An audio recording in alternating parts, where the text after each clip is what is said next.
a tous connu cette période où on est totalement incapable de prendre un seul trophée, voire peut-être encore pire si tu n'arrêtes pas d'en perdre, et c'est probablement car tu n'appliques pas ces 5 astuces que je suis sur le point de te montrer. Sache qu'elles sont toutes cumulables, donc avec l'entièreté de cette vidéo, tu pourras progresser de la manière la plus optimale possible sur Brawl Stars.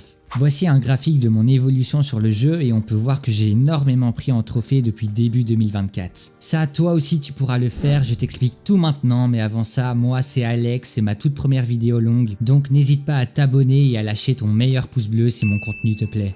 La première astuce que je dois vous partager est peut-être la plus compliquée à comprendre. Il faut que tu te fixes des objectifs. Brawl Stars, c'est un jeu qui est en évolution permanente. Si ton objectif c'est de terminer le jeu, eh bien ça risque d'être presque impossible et ça va te démotiver plus qu'autre chose. Tu dois donc te fixer des objectifs plus petits, par exemple monter tel brawler de 50 trophées, ou bien même avoir tous tes brawlers en 20 si t'es déjà bien avancé sur le jeu. Ça te permettra de bien discerner ton évolution, en plus de savoir quoi faire lorsque tu te connectes sur le jeu, car ça aussi, c'est-à-dire le fait de se connecter sans savoir quoi atteindre ni quoi jouer, ça va te démotiver plus qu'autre chose. Fais donc toujours attention à ce que tu veux atteindre dans les jours à venir et fais tout pour réussir tes objectifs. En parlant de réussite, cette deuxième astuce va être la plus importante pour gagner des trophées. On a tous connu ces randoms qui finissent en 0-10 en fin de game ou qui ne jouent simplement pas, donc afin d'éviter ça, il faut absolument que tu te trouves des mates. C'est vraiment essentiel. Pour ça, plein de solutions existent, que ça soit dans les commentaires des vidéos qui l'autorisent ou bien sur des serveurs Discord Brawl Stars. À cette occasion, j'ai ouvert le mien, donc si tu veux trouver des mates et aussi échanger avec des gens de différents niveaux, ça pourra grandement t'aider dans ta progression en plus du fait que j'offre un Brawl Pass aux 100 membres. Alors t'attends quoi pour rejoindre? Dans l'idéal, il faut que tes mates aient le même niveau que toi pour ne pas créer de déséquilibre dans votre team. La cohésion d'équipe, c'est vraiment la chose la plus importante, donc si un de tes mates est plus fort que toi, il risque juste d'être frustré en cas de défaite et ça, c'est une situation très délicate car il peut ne plus avoir envie de jouer avec toi. Maintenant, si ton problème vient plus d'un manque de crédit ou de pièces d'or, il faut absolument que tu te mettes à farmer les maîtrises. C'est réellement un des trucs les plus sous-cotés alors que ça te fait gagner plein de pièces d'or, des points de pouvoir, des crédits sans oublier les titres et icônes de brawlers.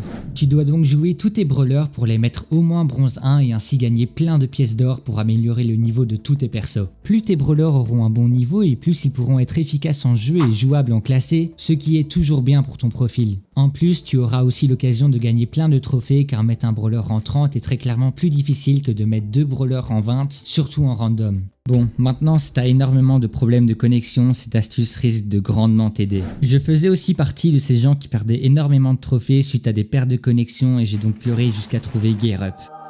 Au lieu d'utiliser ta connexion FreeHS pour envoyer tes données à plein de petits serveurs, GearUp va te permettre de te connecter à un seul serveur qui renverra directement ce que tu fais au serveur de Supercell. Premier degré, je l'utilise et la différence est oufissime. Si tu veux donc aussi arrêter de bugger, je mettrai un lien en description pour que tu puisses essayer ça gratuitement, ça vaut vraiment le coup. Désormais, la dernière astuce que je souhaiterais partager est assez contre-intuitive mais elle va être ultra importante. N'hésitez pas à faire des pauses. Il y a des périodes comme ça où ça sert juste à rien de jouer car tes coéquipiers sont mauvais, tu es distrait ou tu as simplement des problèmes de connexion, donc arrête. Avant, j'étais aussi du style à me frustrer et je peux vous certifier que la meilleure manière d'avancer, c'est de se reposer. Tu verras vraiment qu'après ta pause, tu pourras reprendre ton push à froid et progresser bien plus efficacement. Désormais, si tu emploies chacune de ces astuces à ta guise, alors tu n'auras plus aucun obstacle pour progresser rapidement sur Brawl Stars.